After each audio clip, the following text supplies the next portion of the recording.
You want your ex back, but you don't want to chase. You don't want to beg. And maybe, deep down, you don't even want to say a single word.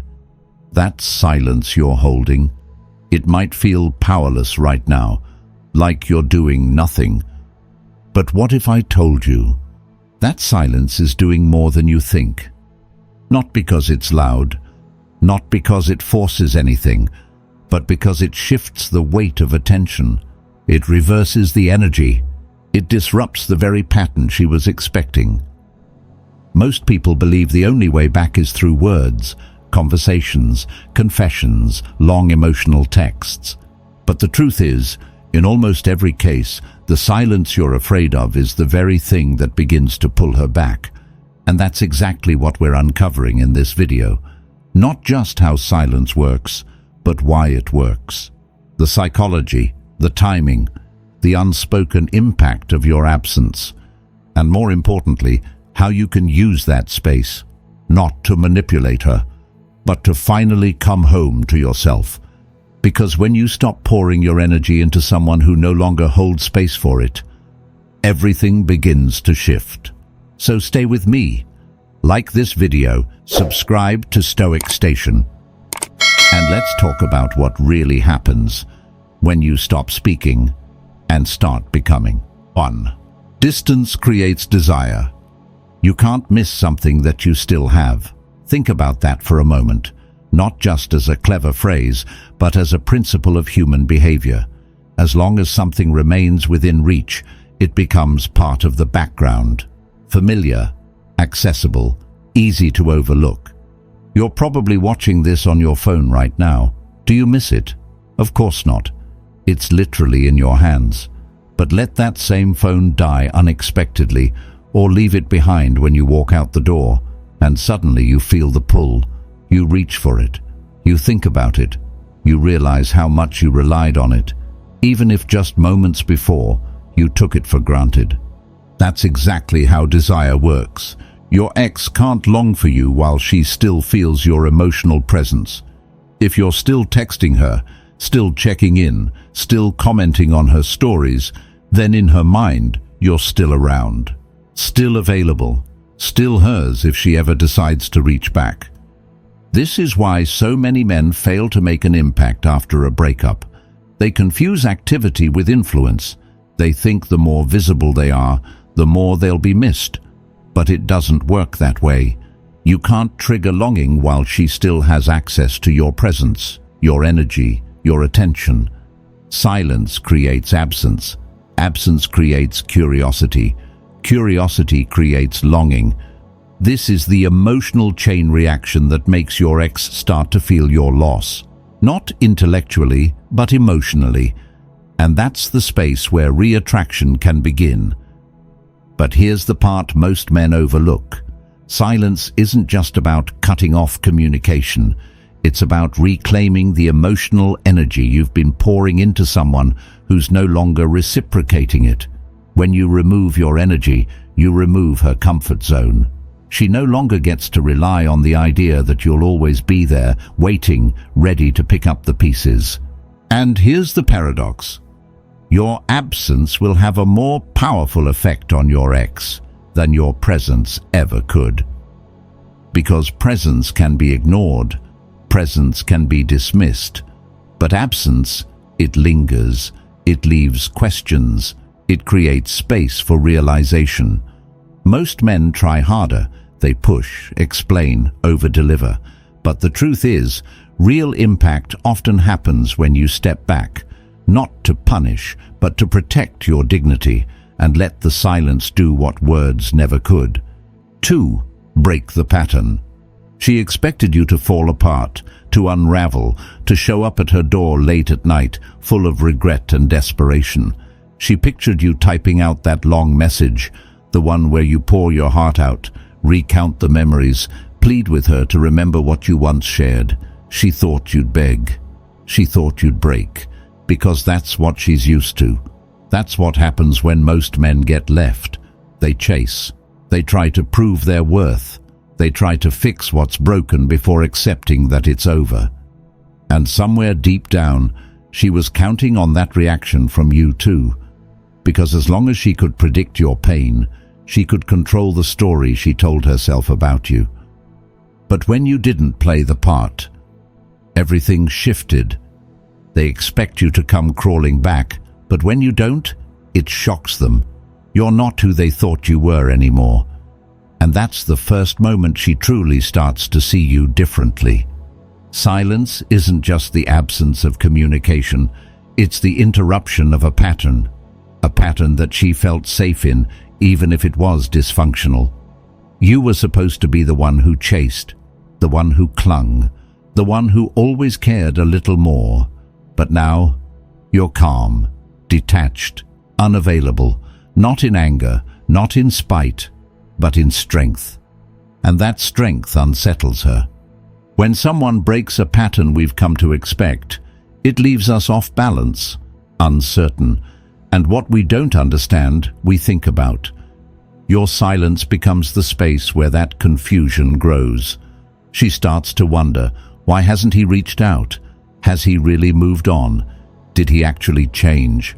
Was I wrong about him? Your silence in that moment is no longer passive. It's active. It's disruptive. It makes her question the narrative she crafted about who you were and how much control she really had over you. She thought she knew how this would go. She thought she knew how you would respond. But now, she's the one wondering. And that, right there, is exactly where you want her. Not chasing her, not proving anything, just quietly refusing to play the role she cast you in. Because the man who doesn't fall apart becomes the man she starts to see in a whole new light. 3. Master the art of no contact. No contact isn't ghosting, and it's not a tactic to manipulate or punish someone into missing you. It's something far more essential, an emotional detox, a disciplined return to clarity. For 30 days, you pull the plug. No texts, no calls, no late night checking her stories, no subtle likes or comments through mutual friends, no indirect signals, no excuses. You vanish, not to be cruel, but to reclaim your space. Because whether you've admitted it or not, she became your emotional crutch. You were used to turning to her when you were tired, anxious, lonely, uncertain. Even after the breakup, that habit lingers. You reach for your phone. You feel the urge to reconnect. Not because it's healthy, but because it's familiar. And that's what makes it dangerous. So no contact is your line in the sand. It's you saying, I will no longer self-soothe through someone who walked away from me. It's hard. It hurts. You're not just cutting her off. You're cutting yourself off from the illusion that a little attention from her will heal the pain. And in the beginning, that silence feels like loss. Like you're slipping further from her. Like your window of opportunity is closing. But in reality, this is where the shift begins. Because now she's feeling it too. The silence, the absence, the open space where your presence used to live. You're no longer her fallback, no longer her emotional safety net. You're not there to answer the text, to like the photo, to feed her ego, or soften her guilt. You're making her go cold turkey from your presence, and this sudden drop, this abrupt loss of access to you, is what forces her to experience the full weight of her decision. At first, she might reach out, not out of love, but discomfort. A simple hey, a random memory, a check-in that's really just her trying to see if you'll still respond. That's when most men break. They confuse that brief attention with progress. They reply. They open the door. And just like that, all the power is gone. But you're not most men, so unless it's life or death, don't reply. Even if they reach out, don't reply. Unless it's life or death, let the silence stretch. Let the discomfort build, not just for her, but for you. Sit with it, own it, and understand that this is where your strength is being forged. Because every moment you don't react, you're not just withholding contact. You're building restraint, dignity, and emotional clarity. No contact isn't the easy path. It's the uncomfortable one. But it's also the only path that leads to truth, hers and yours. Either she realizes what she lost and comes back for something real, or you realize you never needed to hold on so tightly in the first place. Mastering the art of no contact means mastering the art of letting go, without losing yourself in the process. And that's when everything begins to shift in your favor. Quietly, powerfully, irrevocably. 4. Grow in the quiet. Silence isn't just the absence of noise, it's the space where something new can begin. After a breakup, most men rush to fill the void with distractions, rebounds, or noise. But the few who choose to sit with the silence, they discover something deeper. Because silence isn't just a tactic, it's a container for rebirth. This is your moment to reclaim yourself, not to impress her, not to win her back, but to return to the version of you that once walked with purpose, strength, and focus before the relationship diluted your edge. The time you spent trying to fix her, hold things together, or decode mixed signals, that time now belongs to you. Start where it hurts. Go back to the gym. Start reading again. Wake up early. Focus on your craft, your business, your health, your mission. Set boundaries, not just with her, but with yourself. And when the temptation hits to check on her or wonder what she's doing, remind yourself, you're not waiting for her. You're returning to you. Because here's the hard truth most men avoid facing. The man she left behind is not the man who will ever draw her back. Not because he wasn't good, but because he was too accessible, too reactive, too focused on her instead of himself. That version of you had to go. And now, you have a rare chance to become someone stronger. This is how you become the man they regret leaving. Not by posting passive-aggressive quotes, not by begging for closure, but by becoming undeniably better in silence. Quiet, disciplined, undeniable evolution. That's what leaves a mark. Let her find out through whispers, through unexpected photos, through the way mutual friends speak about you with curiosity and surprise. Let her feel your absence not as emptiness, but as transformation. Not as punishment, but as proof. Because nothing haunts someone more than the realization, I let him go, and he didn't just survive, he got better. So grow in the quiet.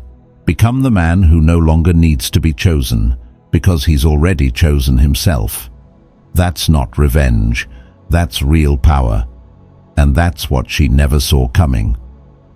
5. Let them watch you rise. You don't have to reach out to make an impact. You don't have to explain yourself or prove your worth through words. When silence is your posture, your life becomes the message. The way you move, rebuild, and grow speaks louder than any apology or justification ever could. Social media, when used with intention, becomes your quiet voice, a subtle, dignified signal, not to her, but to the world, that you're no longer the man who got left behind. You're the man who decided not to stay there. Social media is how you communicate without speaking. You don't need to send messages.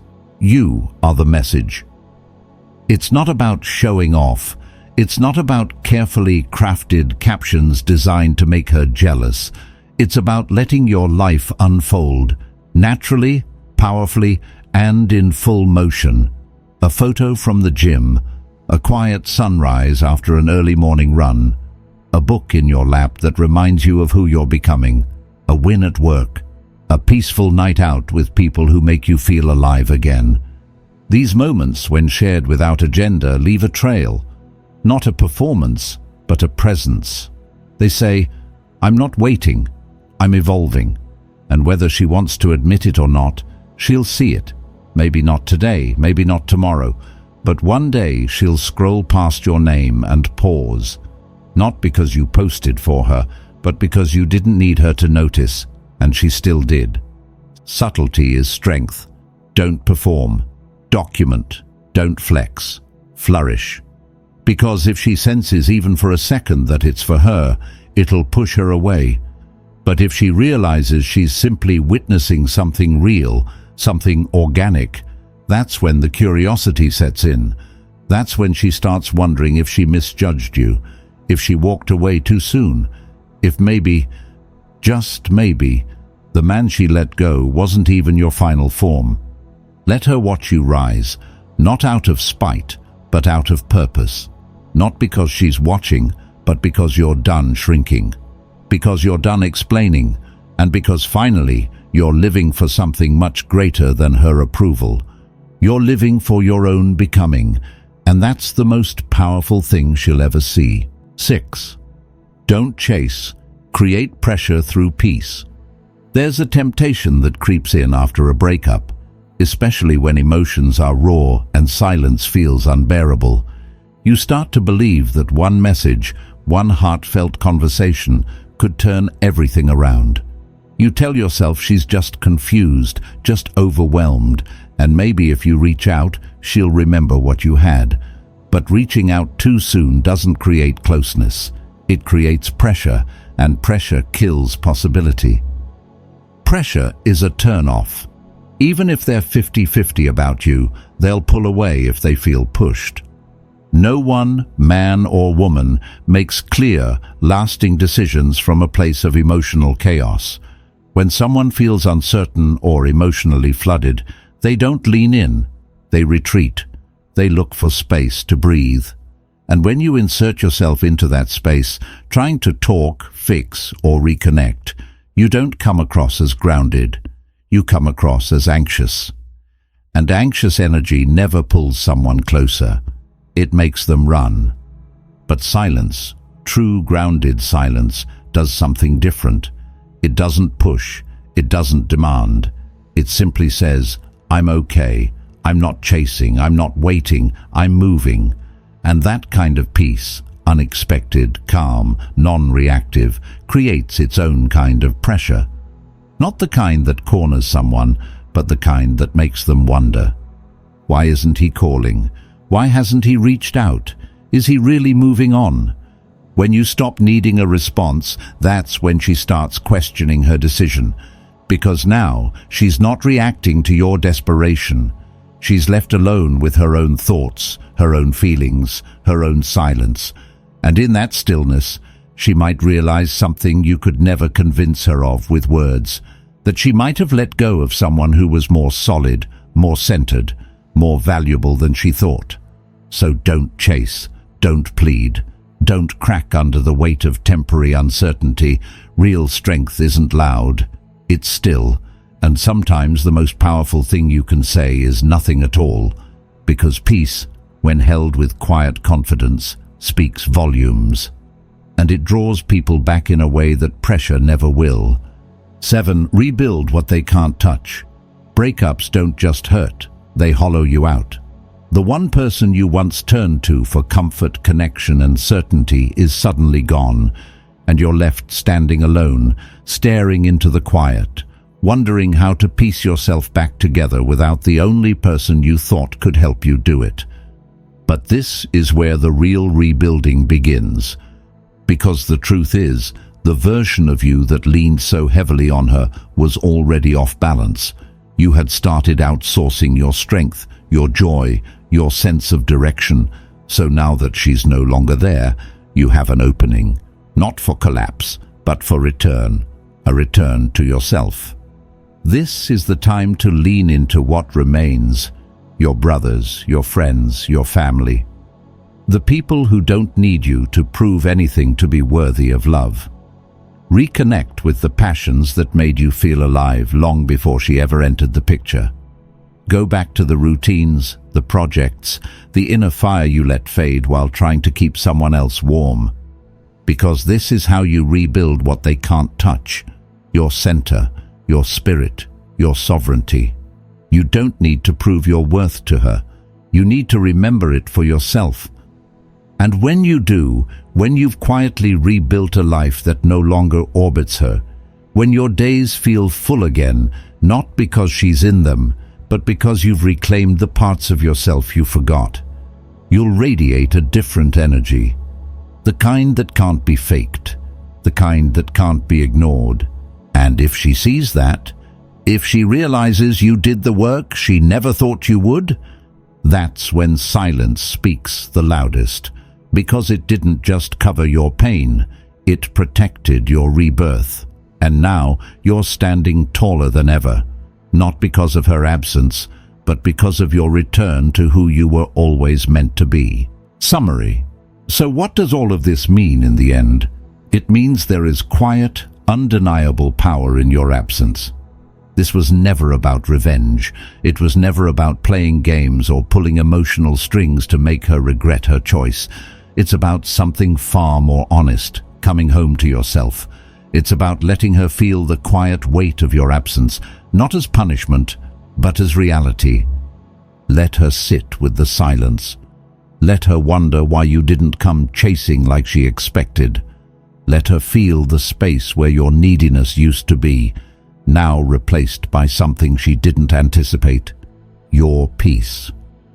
Because when you stop chasing, when you stop reaching, when you stop explaining, that's when they start looking back. And when your words fall away, every choice, every action, every step forward becomes louder than anything you could have said. There is power in your absence, not because it hurts her, but because it finally heals you. If this message spoke to your heart, give the video a like, subscribe to Stoic Station, and stay with us for more. Thank you for watching, and I'll see you in the next chapter.